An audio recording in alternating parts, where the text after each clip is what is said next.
You're listening to Dating After DV. Real stories, expert insights, and deep healing from women who've been there.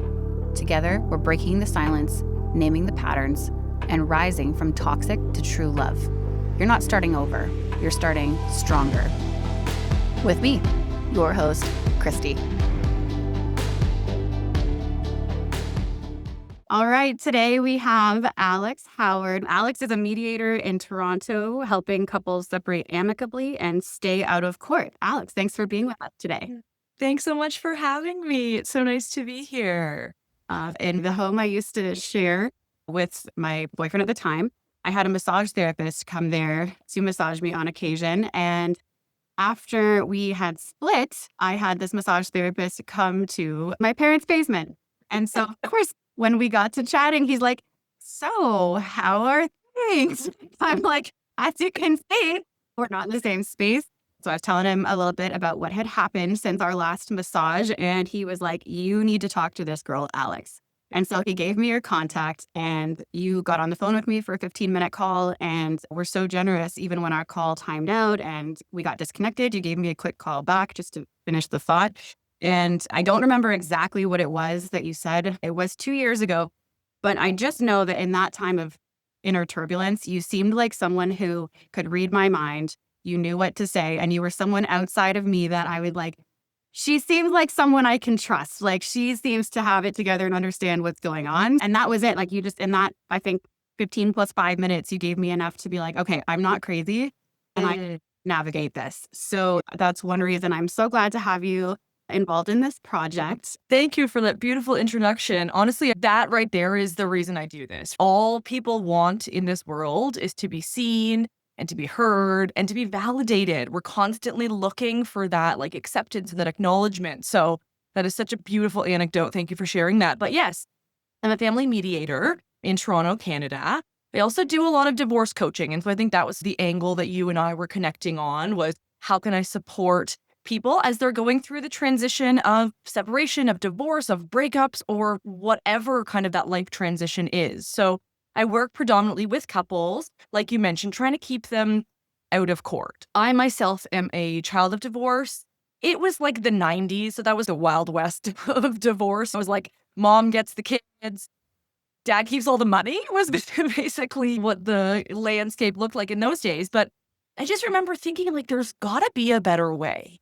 And seeing family members, friends going through a really like litigious style of divorce that takes years and leaves so much scar tissue in the wake. And often it's the little ones, right? It's the kids that lose out on it all. I was just like, there's got to be a better way. I want to help people in a more amicable fashion.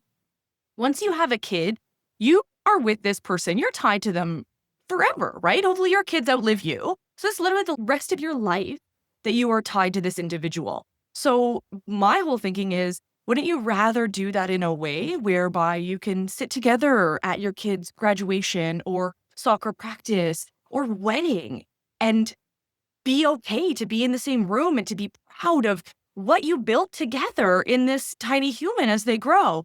So that's always where I lead from. The types of clients I work with are extremely varied, but we all hone in on that one goal of how can we do this as amicably as possible, as painlessly as possible, and as efficiently as possible. This stuff can cost you a fortune. It could take you years in court. So if there's an alternate to that, that's my goal. So one of the things that's part and parcel to mediation is this idea of supporting people through that. You don't want to call your lawyer who's billing $500, $600, $700 an hour and go, I've got this question, or I'm having a really difficult time, or I'm feeling emotional. So to build a team that can support all the various sort of sides of you as you go through leaving a relationship, trying to navigate all of that, the more you end up, I think, being really successful. And so, yeah, I come to separation and divorce from multifacets. I love that. And thank you for the work that you do. Is it something you've experienced personally in the relationship sphere, or was it just in the family of origin? It was, yeah, great question. Just in the family of origin. So I am happily married. Relationships, there's ups and downs. And of course, we go through the myriad of conflict within our own marriage. But yes, doing some of this work as well has actually, I think, supported my own relationship, being skilled at conflict de-escalation, conflict resolution, being skilled at proper communication, those things have certainly aided in our relationship. So yes, I've not experienced it firsthand. And in many ways, I feel really lucky, and it keeps me focused on helping people, like I said, find commonalities and find those same goals that they want for their future, even from two different homes. Absolutely. And as you're speaking, I'm being reminded, it's being pulled out of me of what that conversation was with you. I remember us talking and you were asking me questions or you're pulling things out of me that it was, we're going to split or we're going to not, whatever. Because at that time, it was literally a week after the split and I was all over the place. Is it my fault? Could I have done more? Can I fix this? Should I fix it? And what I remember you really getting to was, what is the dynamic? Is it not is it worth fixing? Is it even possible to be civil afterwards? Or is this something I need to draw a hard line? And that's one of the things that made me realize, even outside of this dynamic, there are certain ways that I just don't wish to be treated anymore, or I am not going to be available for these kinds of interactions anymore. And what that showed me is that you have this skill set through your own work and, of course, through being in your family of origin, that you helped me see or suss out a filtration method. So we call it screening in the industry. We screen for any sort of abuse when we are talking to anyone from the beginning of our interactions all the way through to the process. So for example, in our instance, if you were to say, okay, yeah, we're dissolving our relationship, we want to hire you to be our mediator, I would have a call with you, in-depth, private, confidential, to ask you all of those kinds of questions to really ensure, A, that you're safe, that you can self-advocate, because you need to be able to speak up for your wants, your needs, the outcome that you wish to see at the end of it all. And also that there's no power imbalance whereby the other person will just steamroll or bulldoze any decisions. But safety is paramount. And family law is such an interesting thing because it touches on all other aspects, right? You're dealing with real estate law. You're maybe dealing with estate, like if you have inheritance or family of origin properties, things like that you might be coming into. It's tax law. It's child welfare. Like there's so many aspects that family law touches on. And so we need to ensure that for the success of the process of being able to get you to resolution and out of this relationship, that we can do it in the best and most safest way. And it's funny you bring up COVID was an actual silver lining. Don't get me wrong. The statistics and the data that was coming out about people living in abusive relationships through COVID, being locked in with their abuser, not being able to have their usual escapes at work or to see friends or community service or whatever they do in their life outside external family members, things like that, where they get a relief or they get a break or they can potentially have someone to confide in about what's going on. Now we're locked in with our abuser and no one's coming to the door. People are delivering packages. They're not talking to you. So there was a huge safety element that was involved with COVID, and the information, the data is still coming out about that. But all that to say, one thing that did come out that is a positive is that we now do a lot of our practice online. So my whole business is all virtual. Clients come to me, they can be in completely different spaces. If things get too heated, I can put them into breakout rooms. I can really create, an environment where they can feel a lot safer than they would if they were both in my office, in person, maybe being re-traumatized. Maybe there's secret signals or body language that they would normally do in their relationship, which would be a way to shut the other person down or silence them. And now all of a sudden, they don't have that same ability. And again, I can be looking out for that and I can be maintaining this very safe environment. So that was definitely a silver lining that came out of a terrible, horrible time in most people's lives.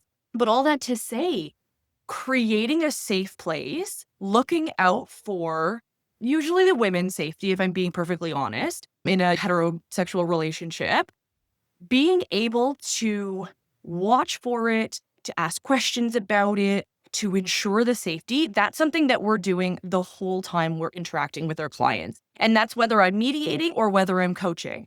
So with you and I was able to ask those kinds of questions. Do you feel safe? What happens when you ask for X, or what happens when you do Y? To really try and get an understanding of the dynamic in your relationship, how things had worked historically, where there were instances of abuse. And a lot of people don't even realize, right? That sort of coercive control that's like really quiet and subdued. They almost don't even realize it's happening until much too late, or until someone is able to say, you know what, that's actually not okay. And the way Right. that they're speaking to you is unacceptable. And the way they're behaving is not okay. And no, you should have access to shared finances. And no, you're an adult. You don't need to have a curfew that you need to be home. Like these little things that in abusive relationships, they're so subtle in the beginning. Yes. And there you don't even notice it until it's just gone on for so long, and that becomes your new normal, and maybe you're isolated from all the friends and family that you once had that could have supported you. Now you've been pulled away from that. It is our duty, our literal ethical duty, to ensure the safety of our clients. And so we are always asking all kinds of questions. Some are blatant, some are like, hey, have the cops ever been called? Is there an open file with children's aid that we need to be aware of? Some of them are very blatant and standard. And other times it's just really trying to look for those subtle little nuances that maybe go unnoticed by most people, but could create a heck of a lot of less safety if they go untreated or unnoticed. Yeah. Something I really appreciate you is that you have that process or structure and that skill set where I did feel like, because part of my concern, someone calling you, first of all, I don't want to paint my person to be a monster. Like, no matter what I think, I want to make a good decision. Like, I, at some level, love this person. So I don't want to paint them like a monster to you and me be the victim and then have you guide me that way. What I really valued is someone listening as maybe I'm the perpetrator. I want this to be flat one way or another. And usually the person, I mean, in narcissistic type relationships, that's the whole problem, is that you have this introspective person who's trying to do more and more, and the line keeps moving, and you have this other person who can't take any blame. So I just want a real, honest, factual summation of what this dynamic is. I'm so confused. I don't even know who I am anymore. And so that's what I really valued, is I felt that you understood the situation. It wasn't that you were like blaming one person or the other. I really just got that you could summarize what was going on and understand the big picture. And then also very succinctly put that back to me. Now, what this brings up in my mind is that, of course, this is third hand, but when I would have conversations with my ex after we had split about how was your day? How was therapy? And what I would hear back was, oh, my therapist says that you're the one abusing yourself and you're blaming me for it. And I was just like, I am? Like, for a second, I was like, is that right? But also I felt resentful because it's like, how can this therapist not see? I really felt like he pulled the wool over her eyes, at least from what he was telling me she was saying. I don't know how that really went. This is just through the third hand of what he was saying, but it made me almost lose trust in therapists because I'm like, wait, if she couldn't see through you, then I stand no chance, and neither does anyone else. Yes. I think you raised a really great point of he may have completely been selling you a different bill of goods. There's always that line of there's three truths, my truth, your truth, and the real truth. Yeah. So everything gets interpreted. Everything gets filtered through our own lens of whether it's historical baggage, big T trauma, little T trauma. It doesn't really matter. We're constantly filtering. We've got confirmation bias. That's how our brains function at such a high level. Is they're like efficiency. So we make assumptions, we fill in gaps. But at the end of the day, no, like shame and blame is the worst possible thing we can do, quite frankly, to anyone, but especially someone that comes to us vulnerably looking for help, probably already blaming themselves for a myriad of things that have gone wrong in the relationship. And my thing always is stay curious. And this is not even a tip for mediators or for anybody dealing with family law. This is literally for any kind of relationship you're going to have with friends, with family, with coworkers, romantic partnerships, business partnerships, your kids. Is just stay curious. Your partner walks in the door and they're super pissed off. They're coming in hot. They've had a bad day. Your first reaction is, whoa, I didn't do anything to you. Like, why are you yelling at me? Or you go to curiosity and you go, wow, it seems like you're really upset. Are you okay? Is there anything I can do? Do you want to talk about it? Just staying curious, just staying neutral. We're always going to have our own biases. We're always going to, like I said, filter through our own experiences. But if you stay with curiosity, you'll always win.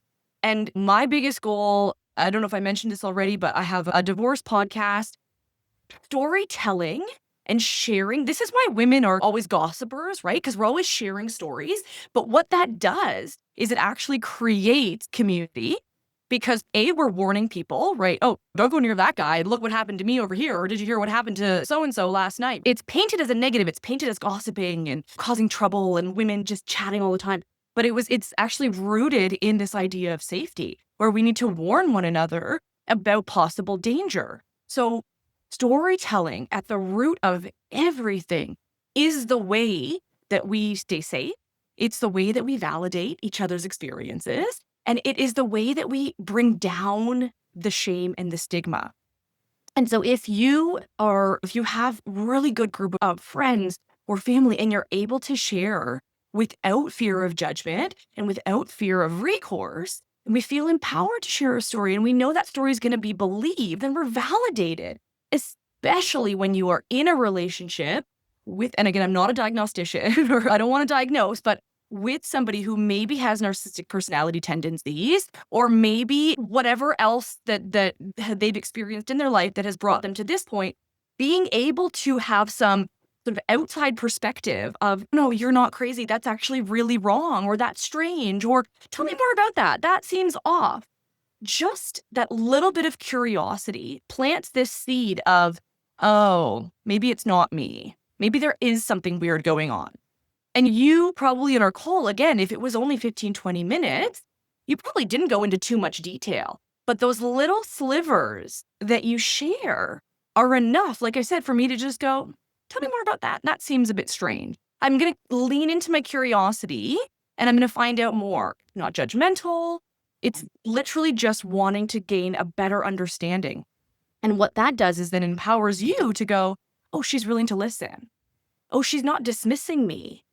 Oh, she doesn't think I'm crazy. Yeah. Okay, maybe I will share a little bit more. And then I will share a little bit more. And then that builds on one another. And so again, just in terms of this idea of storytelling, which is again what I'm trying to do with the podcast, is, hey, guess what? You're not alone. Other people are experiencing this. This is happening to friends, colleagues, family, people that you know, people that you don't know. And the more we can band together, the more safety, the more security, the less stigma, the less isolation that we can actually band together. Look at the Me Too movement. That was huge. It took a lot of brave souls willing to share and be vulnerable and be prepared for a ton of recourse. Yeah. What it led to was actually this empowerment of millions of women around the world, men as well, all kinds of people coming out and going, oh, damn, I'm not alone.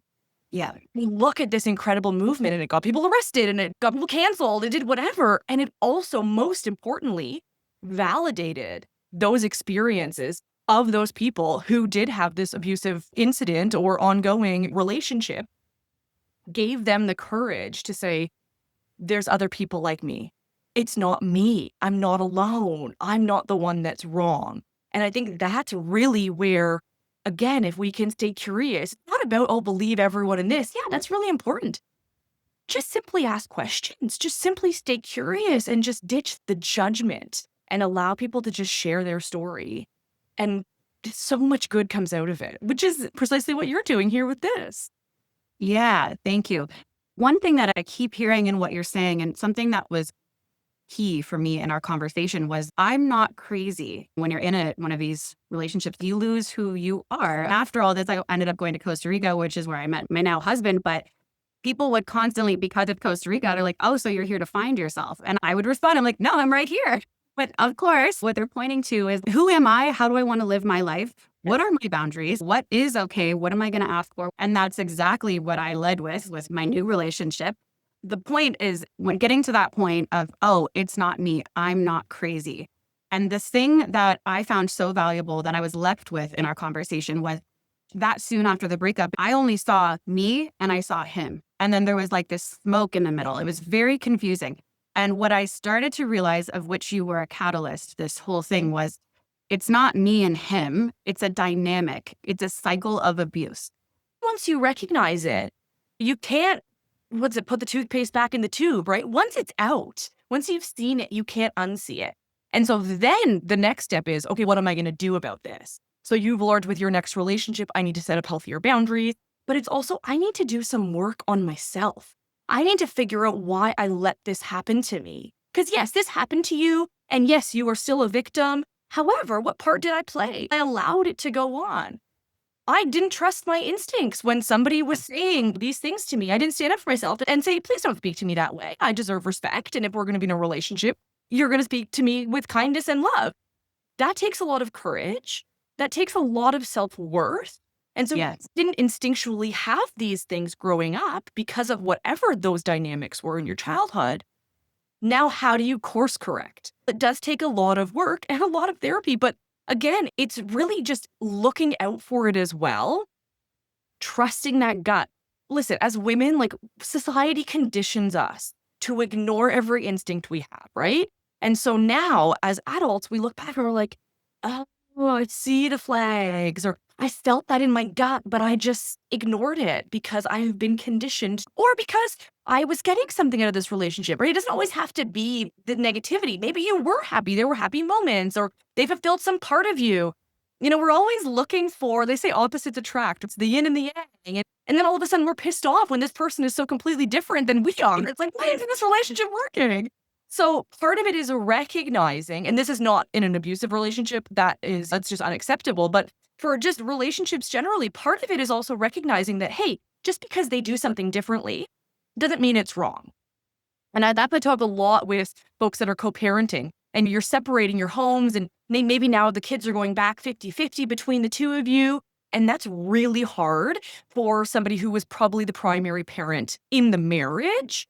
And now all of a sudden they're not. And now all of a sudden this person, their ex, is doing things completely differently. And they have different rules at bedtime or screen time or what they're eating. And it's a loss of control. But it's so different. They're not going to thrive that way. And of course, we're always concerned about our kid, but I'm getting off on a tangent here. But the point is simply, just because somebody does something differently doesn't mean it's wrong. And again, going back to that idea of curiosity, of just saying, why does this bother me that they're doing it this way? Why, like my husband put hot sauce on everything. I'm like, you've ruined my beautiful dinner that I've created. But he's enjoying it more. Just because I don't like things spicy doesn't mean it's wrong. Yeah. It is, but it's not. And so it's this constant mental gymnastics of trying to figure out.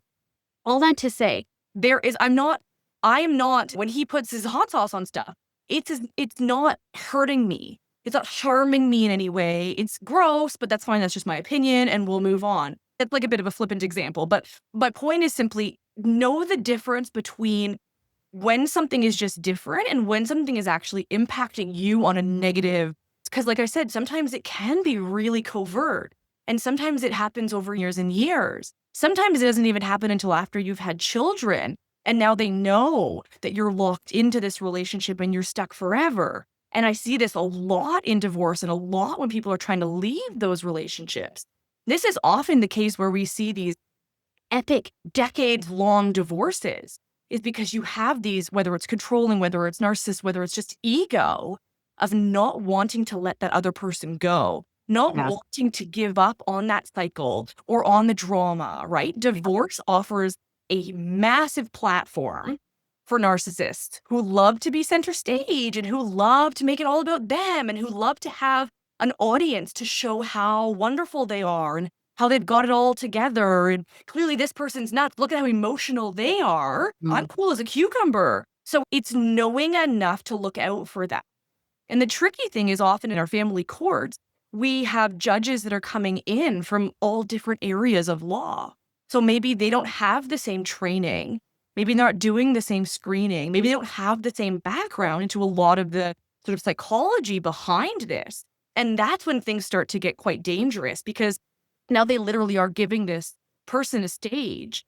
And most narcissists do look really good, right? They're usually quite educated. They're well-spoken. They're very calm. And so they present quite well.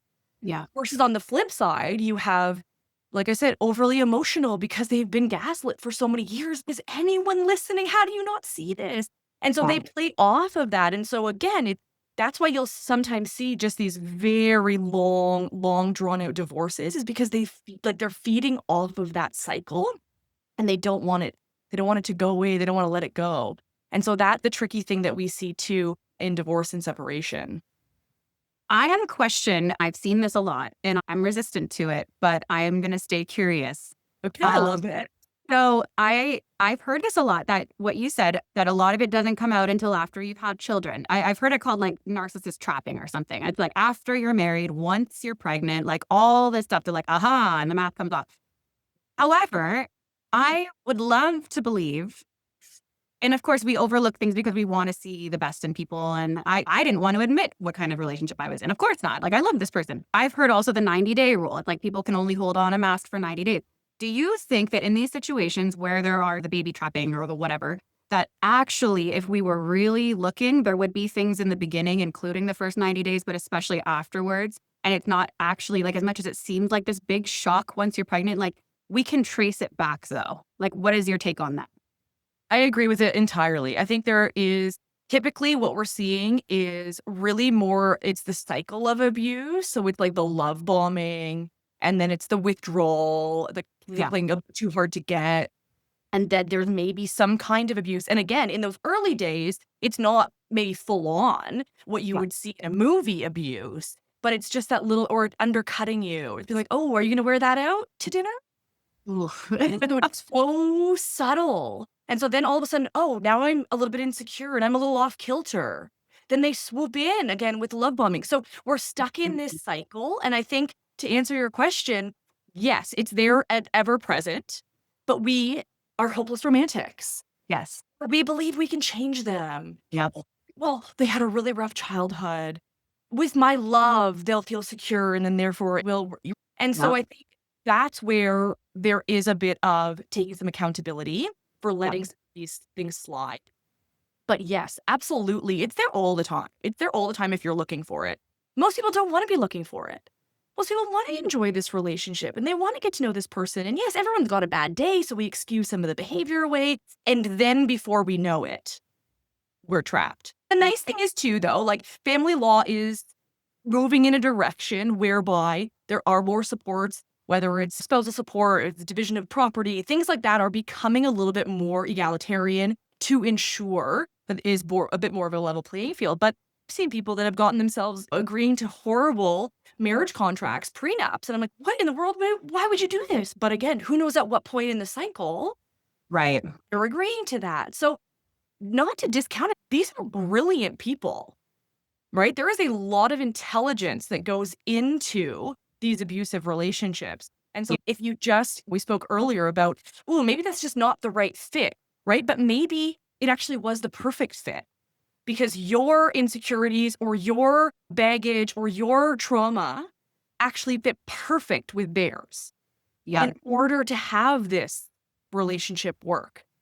And so I think, yes, we need to take accountability, but we also need to give ourselves a lot of forgiveness and a lot of grace for being in those shitty relationships, because we are also sold a very bad bill of what a relationship should look like. We go back to Disney. Now you see it all over. There's memes, stuff on Instagram or wherever about, oh my gosh, Cinderella, like she had this horrible stepmom. What's that about? That's question mark. Not all step parents are horrible. So number one, there's problematic messaging there.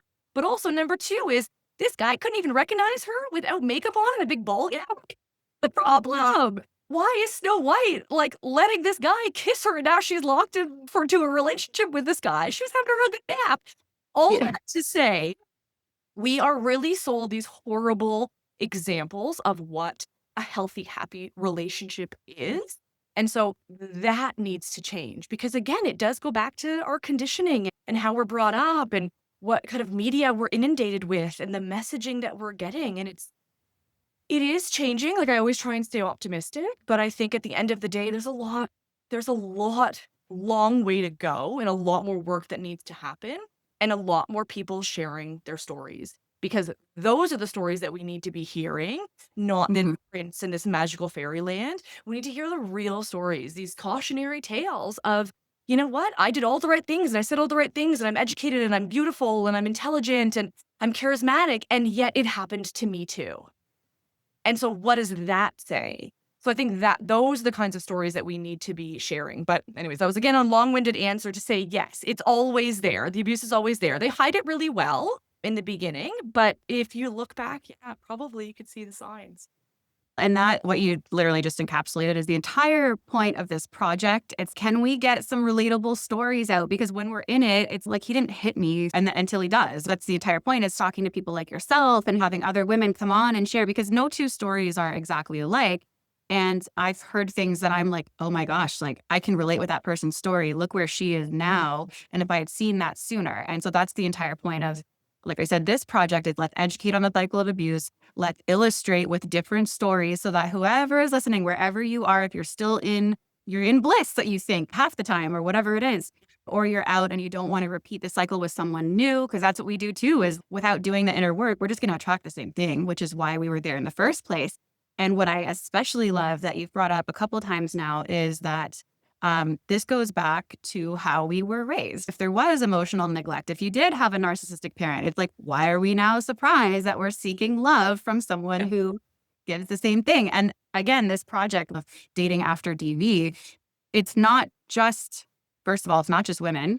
Secondly, it's not just relationships, like romantic relationships. I have been seeking to have men in this project, as well as people who have been seeking to date after what happened in their family of origin, because I think that still impacts the decision you're going to make, of course, with your life partner, right? By all means, if men or people who have just experienced this, or who are maybe have never had a significant relationship because they're terrified of repeating what happened in their childhood. If we as women know how difficult it is for us to share, imagine within this patriarchy for a man to share.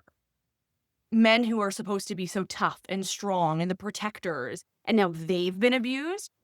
They're not allowed to share feelings. They're allowed to be happy or angry. Those are the two feelings for men. So again, raising a son right now, I'm like, oh no, there is a lot of feelings. Hear all the words. Like, I go to Brene Brown's or Atlas of the Heart and like, look at all of these adjectives we have for feelings. Name it to tame it. So how can I empower you with all of these other kinds of feelings that you may be having, and let you know that they're all welcome?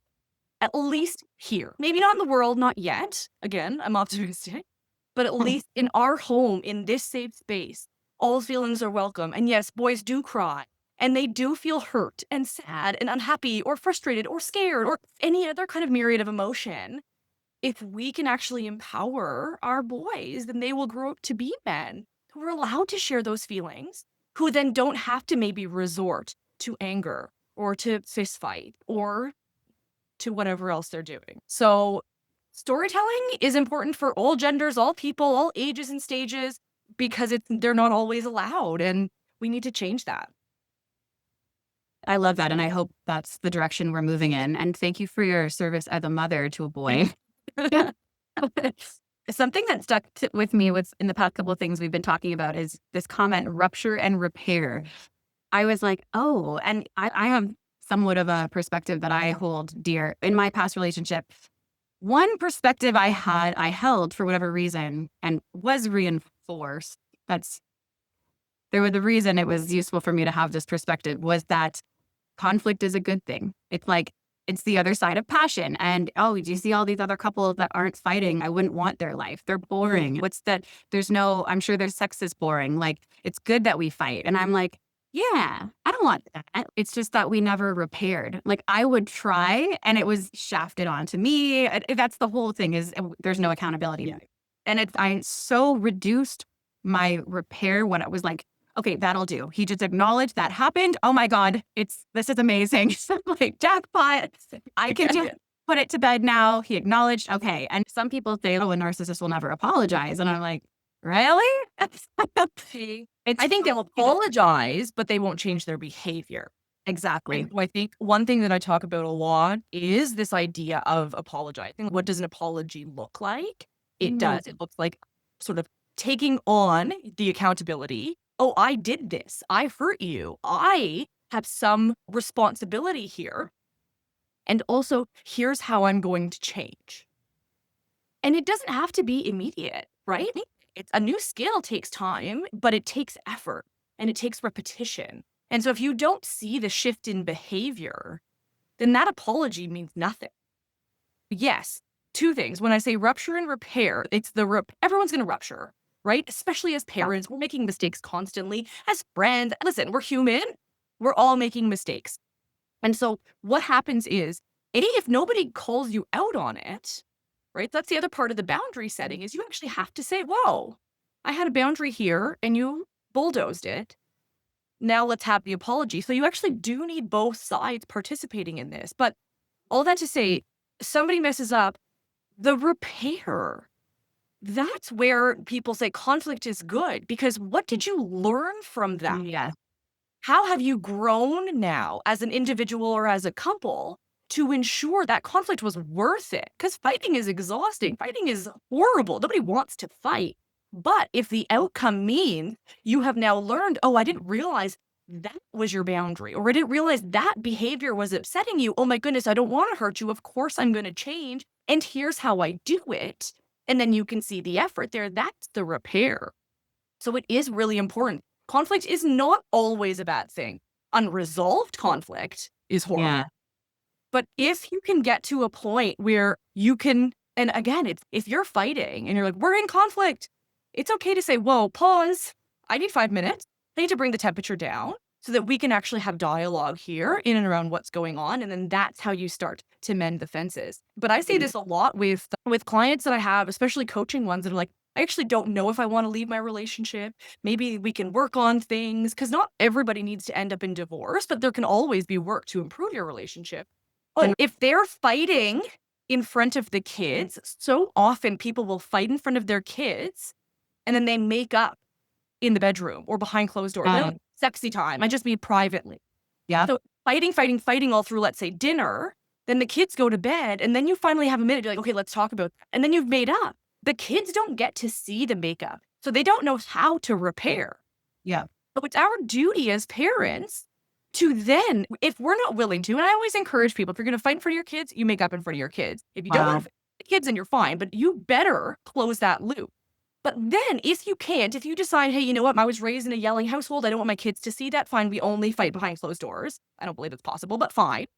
Then it's our duty as parents, when we screw up with our kids, which we will do, to model that repair, to come and apologize, and to show them what a proper apology looks like. So it is, I'm taking accountability. I messed up. It's also validating their experience. Hey, I've hurt your feelings, and I'm really sorry about that. And in the future, when I'm stressed about work, because that's usually when I get really upset with the people that I live with, I'm going to take a pause. I'm going to walk around the block, and then I'm going to come and sit down to family dinner, because sometimes I'm just coming in too hot after my day of work. I'm too stressed out. So it's like these tangible steps of how you actually plan on changing your behavior. So validation, apology, and an actual shift in your behavior. That to me is a true repair.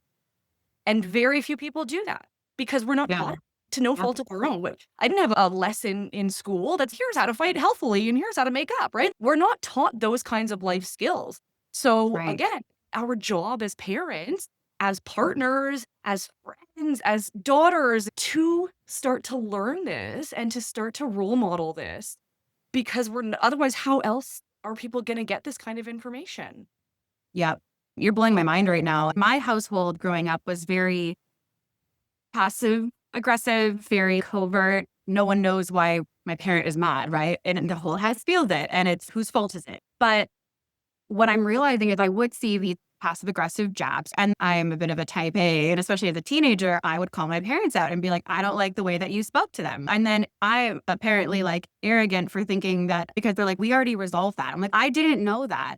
And so I feel that, and I don't have kids, so I haven't even started to think about this. I'm very proud of the way that I've learned to manage conflict, but I hadn't even considered the impact on kids. Like if they see us bickering and then it's him and I handled it, but they don't know that. And I can attest to that, having lived it and knowing how horrible it was. It's, well, I guess I'll just go F myself because I didn't know you guys resolved it. Yep. It's impacting all of us. I'm the oldest of 5 girls. Like we absorb it all. It makes me think too, I had heard on with the whole like conflict is passion, same side of the coin. I really like the distinction of conflict can be fertile or it can be sterile.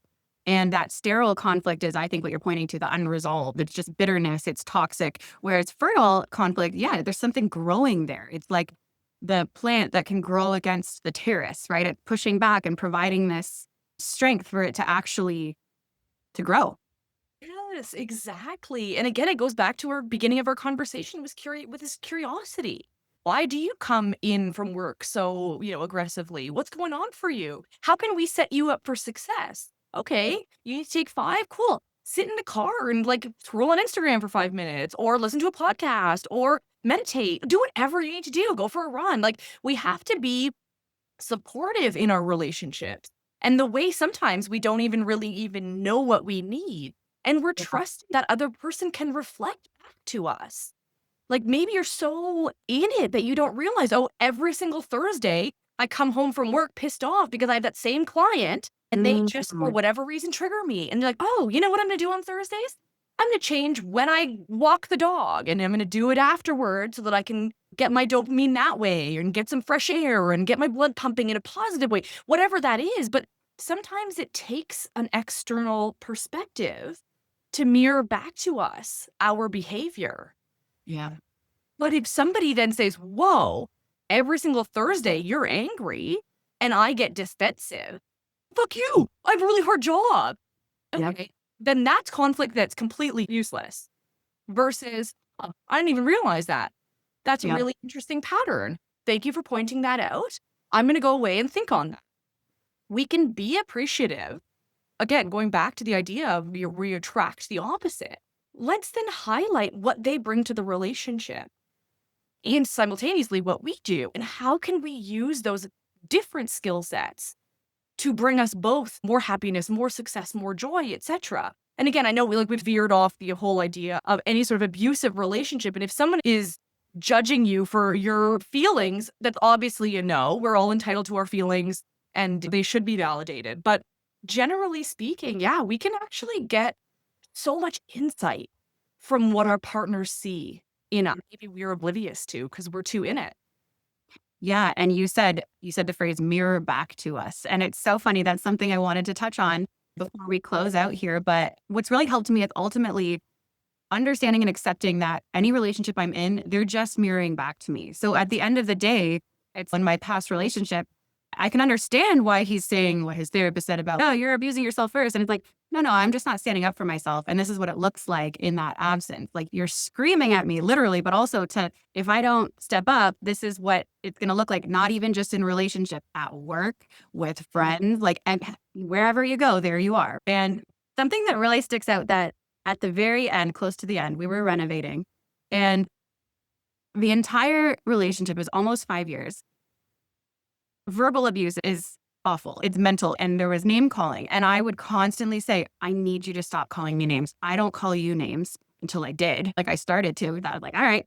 But I chose that. And I just remember it always just hurt me so deeply. And that's whether that was just his pattern or whether he knew it hurt and that's why they do it. I don't know. It doesn't matter.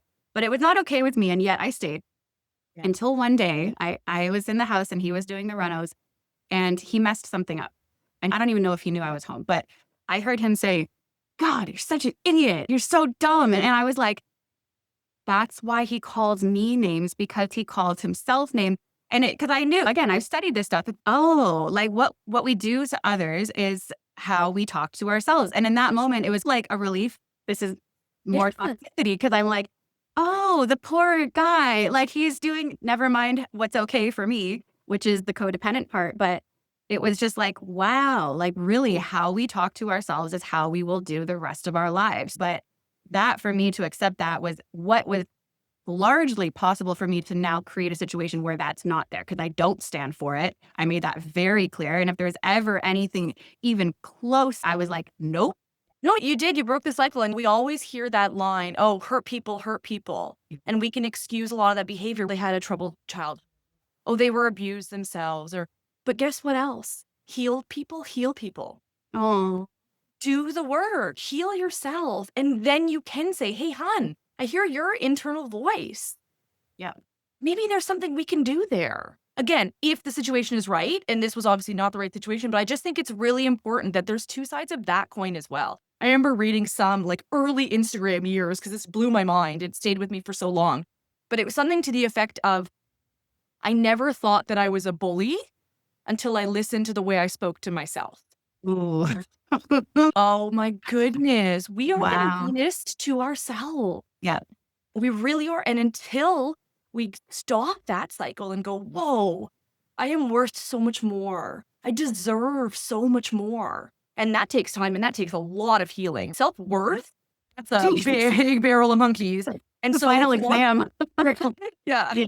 it's not going to happen overnight. But I Yeah. do think that there is this potential whereby, again, whether it's using conflict for good or whether it's going to therapy or getting a coach or just reading a book about any of this stuff, trying to forgive yourself for what happened to you and then say, okay, how do I not let this happen again? Yeah. And that's really the breaking of the cycle, whether it's generational trauma, whether it's relationship cycles. You have to stop and take a minute to go, what went wrong? And what was my part of it? And Yeah. how can I heal that part of it? And listen, you can heal that part and they'll still be abusive people and you got to get rid of them. But Yeah. you will find yourself just recreating that same dynamic if all those wounds go undealt with.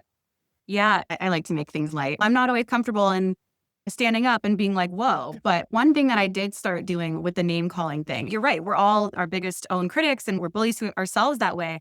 So when dating after this relationship, and even now in my own marriage in the early days, if he ever is like, oh man, I'm such an idiot, you better believe that triggered. And I'm like, oh no, we're not doing that. So what I Yes. start to say, making it light, is I was like, hey, don't say that about my boyfriend. And it's funny 'cause it's like, it's just the two of us, right? Yep. But ultimately, I don't want you to call yourself names because then you'll call me names. It's one and the same thing.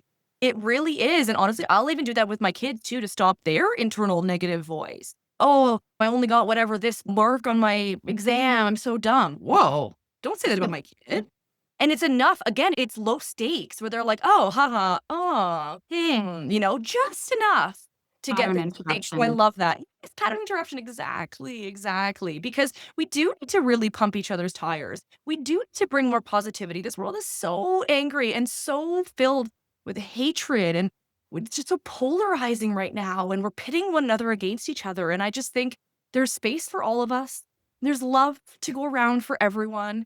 And there's so much healing that can be done. And right now we're really lucky too. There's a lot of access to information. People are writing books. You can go to the library. Yes, the access to a therapist is not always available. If you don't have insurance, you're looking at $200-300 an hour in some locations. Like that's not available for everyone. But there are ways to heal yourself. And I think, again, going back to the beginning, it's this storytelling. It's taking a risk to be vulnerable and to share what's going on with someone. And you just hope that person does not bring any judgment. And you know what? More often than not, they share something right back that they're struggling with and you support one another. And that's how it continues to spread the love and the positivity instead of all of this just crap that we're being dealt with right now. So interrupt that pattern. I love it. That's exactly it. Thank you so much, Alex. Your commitment and your vision is so clear, and I really appreciate you and the work that you do. Thanks for your time with us and sharing all of your wisdom and your experience and your laughs. Oh, it was such a pleasure. Thank you, Christy.